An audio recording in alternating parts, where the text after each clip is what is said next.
porque você trouxe o Japão para o Brasil, de uma certa forma. Sim. Porque os japoneses já estão aqui no nosso país há muito tempo, já há mais de 100 anos, 120 anos, né?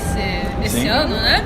Já há muito, muito tempo, mas infelizmente por questões políticas e de diferenças culturais, o Japão sempre acaba se isolando mesmo dentro de outros países. E esse foi o caso das colônias japonesas aqui, que sofreram muito por questões muito políticas.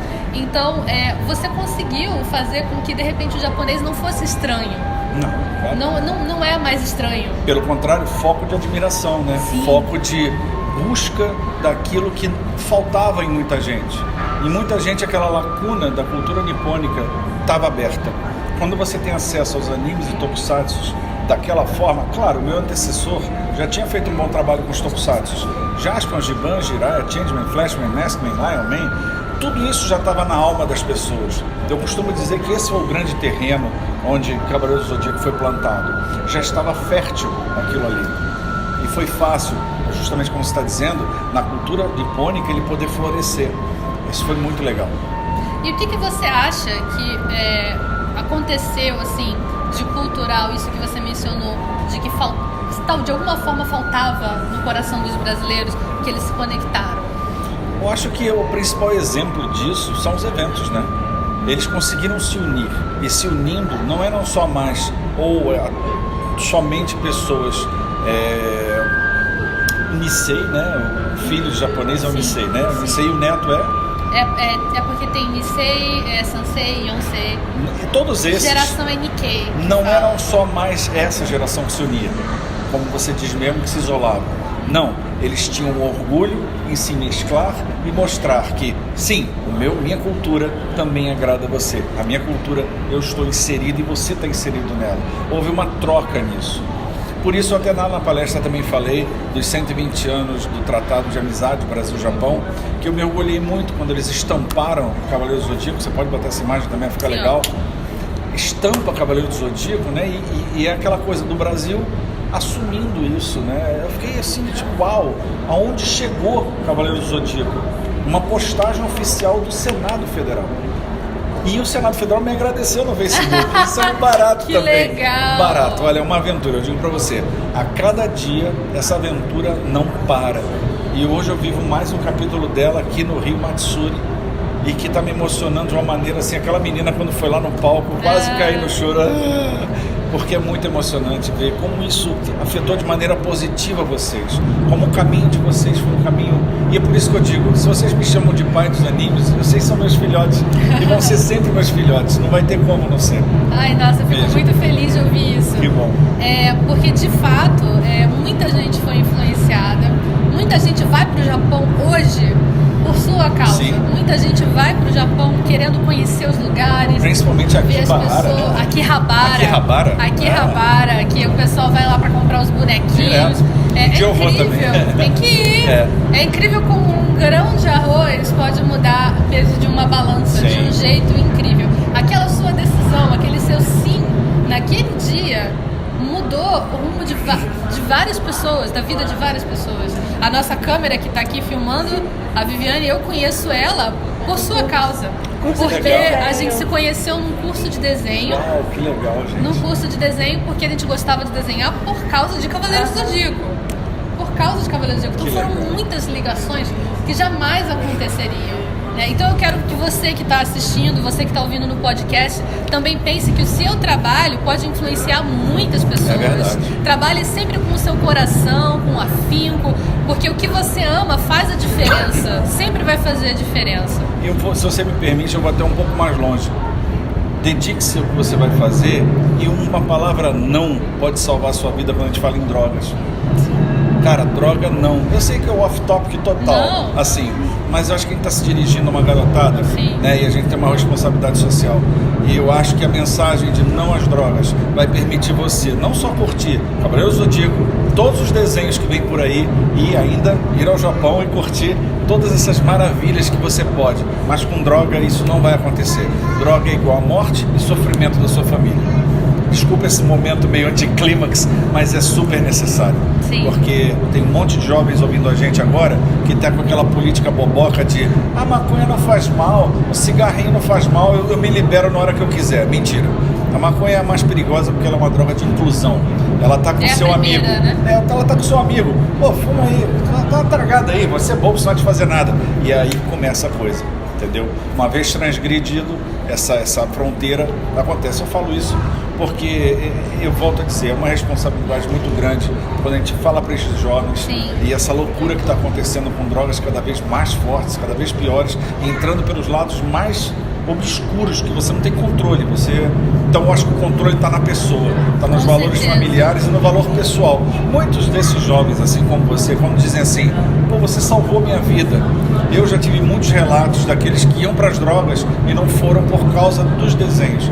Esse relato, então, aí não dá, aí vai matar o velho, aí não vai ter jeito. Mas me emociona muito, porque saber que salvei alguém das drogas com desenho é muito forte, muito forte. Com certeza. Mesmo. Isso que você fala é muito importante, porque a minha mãe e meus pais sempre foram muito preocupados. Eu sou filha única, então eles sempre foram muito preocupados com a minha criação, com quem eu andava. Sim, claro. Porque é uma preocupação dos pais. E eu nunca tive nenhum espaço na minha cabeça para pensar em coisas ruins, porque estava tudo cheio de histórias maravilhosas. Isso é um fato. A minha infância, a minha adolescência e agora a minha vida adulta, ela está sempre cheia de histórias ótimas que começaram lá na Rede Manchete para mim. Eu não assistia nenhum outro canal de televisão praticamente. Eu assistia Manchete porque a Manchete que tinha as coisas que me interessavam. Depois os outros canais começaram a copiar, né? Começaram a tentar, porque, meu Deus, mercado... o que a gente pode comprar, o que a gente pode arrumar. Né? O SBT depois veio com as Guerreiras Mágicas, que passava tudo nos horários loucos, Dragon Ballzinho, né? O primeiro Dragon Ball, com o Goku pequenininho. Mas você pode falar rapidamente como é que foi trazer os outros animes depois de Cavaleiros do Zodíaco? Então, aí veio tudo na sequência, né? Porque depois do sucesso de Cavaleiros foi pedido mais Cavaleiros.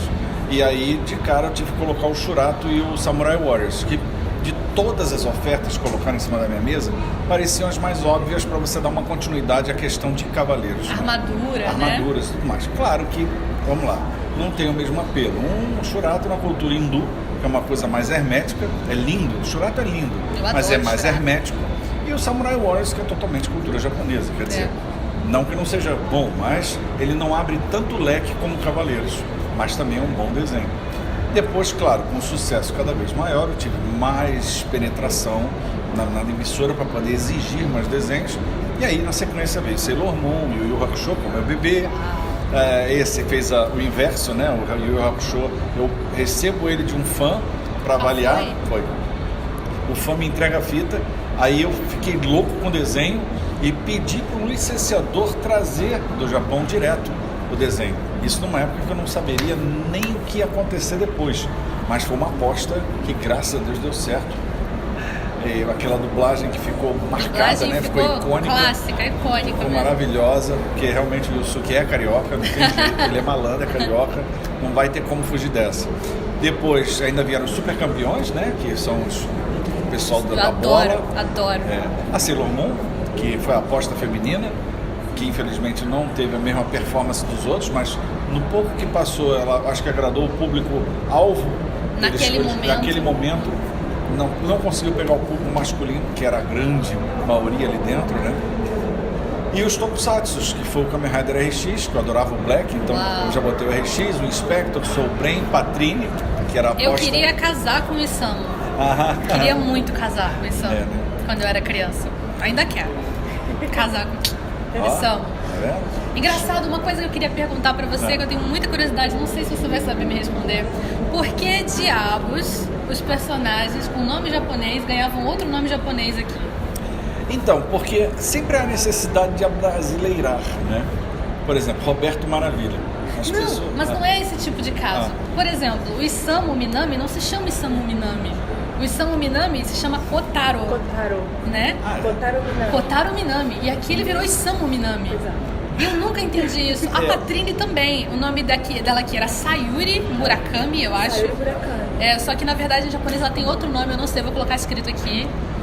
Eu não sei, mas então, mudava deixa o eu te nome. explicar o que acontece. Como era um contrato de permuta, a gente cedia o espaço, e eu volto a lembrar que isso não é de graça, isso era pago e pago bem, mas a gente cedia o horário, eles vinham com um produto fechado, já dublado, praticamente editado, direitinho, pra gente exibir. Então, as questões de dublagem, a única que eu tive penetração foi o Yu Yu Hakusho. Lembrei de outro exemplo, a Shizuka do Yu Yu, era Shizuru, não? Era Shizuru. Às vezes, o que acontece, eles mudam para bater boca, entendeu? Para verbalizar, para poder dar a tônica. Porque às vezes a língua não dá para você falar a coisa no tempo. Sim, é verdade. O tempo japonês e o tempo em português é completamente diferente. Então, às vezes, é obrigado a fazer uma adaptação para que não tenha um quebra-língua, que não tenha uma coisa que...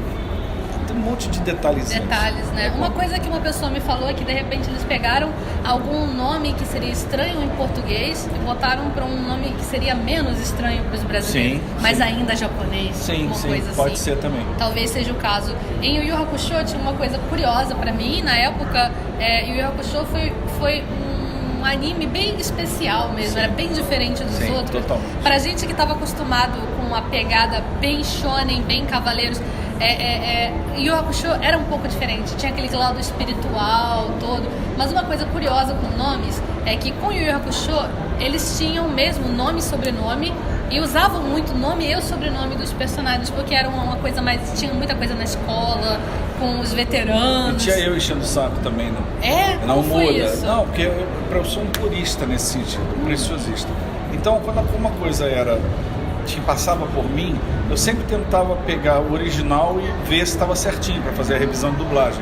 E geralmente eu pedia pro Marco Ribeiro, eu falava, Marco, cara, o que você puder não cortar, botar direitinho os nomes, a variação muito pouca. Aí que ele me explicou essa coisa da verbalização, do que às vezes tem que variar um pouquinho o nome, porque senão não dá trava-língua.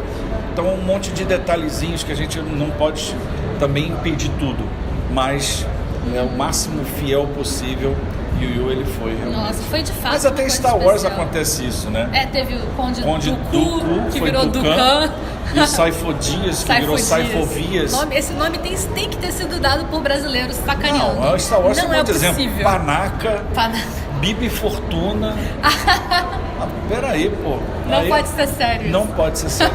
Jorge Lucas fez de sacanagem. Fez de sacanagem, não é fez possível. Sacanagem. Mas o curioso de Yu Yu Hakusho era que a gente aprendeu com Yu Yu Hakusho que os japoneses se chamavam pelo sobrenome. Sim. E esse tipo de ensinamento foi sendo colocado na nossa cabeça infantil, assim, sem a gente perceber. É onde a cultura nipônica ela estava entrando no mercado de uma maneira como a cultura americana entrou e tantas outras, né?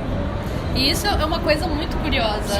A gente vai aprendendo muito da cultura japonesa através dos produtos japoneses, porque eles são feitos de japoneses para japoneses. Então não tem nenhuma mudança. Então a gente acaba, quanto mais esse seu trabalho de manter o original, quanto mais você consegue fazer um trabalho desses, a gente acaba tendo uma visão de mundo cada vez maior e aceitando coisas diferentes da nossa. Doce de feijão, até hoje eu lembro, em Patrine, as meninas falando de doce de feijão e eu ficava, doce de feijão? Doce de feijão. Isso claramente poderia ter sido mudado para doce de morango. Brigadeirão. Qualquer coisa assim. Ficaria divertido? Ficaria. Mas eu nunca ia saber que no Japão tem doce de feijão. Exatamente. E é aí que está a oportunidade que o desenho e as séries dão ao público de entender a cultura que está ali sendo exposta. Sim, é uma coisa maravilhosa. É sensacional. Nossa, eu fico até... O ritual do chá, tantas coisinhas boas, aqueles bolinhos branquinhos, aqueles bolinhos que você via tanto eles comendo, eles falavam o nome de bolinho de arroz, né? É muita coisa. Bem especial. Bem especial. Você tem alguma mensagem para passar para o pessoal que assiste o canal? O pessoal que acompanhou todos os animes naquela época e também para a geração nova que está caindo de paraquedas nesse mundo que tá tudo tão fácil agora, né? De fácil acesso. Você tem alguma mensagem para esse pessoal? Olha, a mensagem é, primeiro, cuidado com o material que vocês vão ter acesso, porque nem todo material é próprio. Como eu falei, o japonês, vou falar agora aqui para vocês, o japonês ele usa o desenho animado, o anime, como um filme. Então ele tem várias faixas etárias para esse produto. Eu acho que sempre ter o acompanhamento do pai, da mãe, a orientação, principalmente para os menorzinhos, para tomar cuidado e cultuar. Você ter aquilo ali, você não parar só para olhar a tela, mas tentar entender o que está por trás daquilo ali que estão querendo te dizer. Porque o japonês ele trabalha muito os símbolos, os signos, os entrelinhas, é muito rico. Então não coma só a borda da torta, mergulhe nela, coma por dentro, coma o recheio, é muito gostoso, se suja, se meleca, né? E acho que esse é o grande conselho para a nova geração, curtir. Claro, na TV aberta está difícil para curtir, mas tem o Netflix, tem o Crunchyroll, né? Eu só posso falar as vias oficiais, claro. Mas é isso, gente. Vocês curtam, se deliciem e o famoso drogas não. Basta um não para sua vida assim, tá super melhor. Assim. Não. Dame. Muito obrigada. Eu que agradeço. Te agradeço muito essa oportunidade de falar com você, com o teu público. Para mim é sempre uma honra muito grande e diga, uma emoção renovada cada vez que eu estou do lado de uma fã como você. Eu fico muito e do alegre teu público que está aqui. Espero que você tenha também gostado. Adorei, tudo muito tenha saído bem como você queria. Muito obrigada. Obrigado. Tchau, pessoal.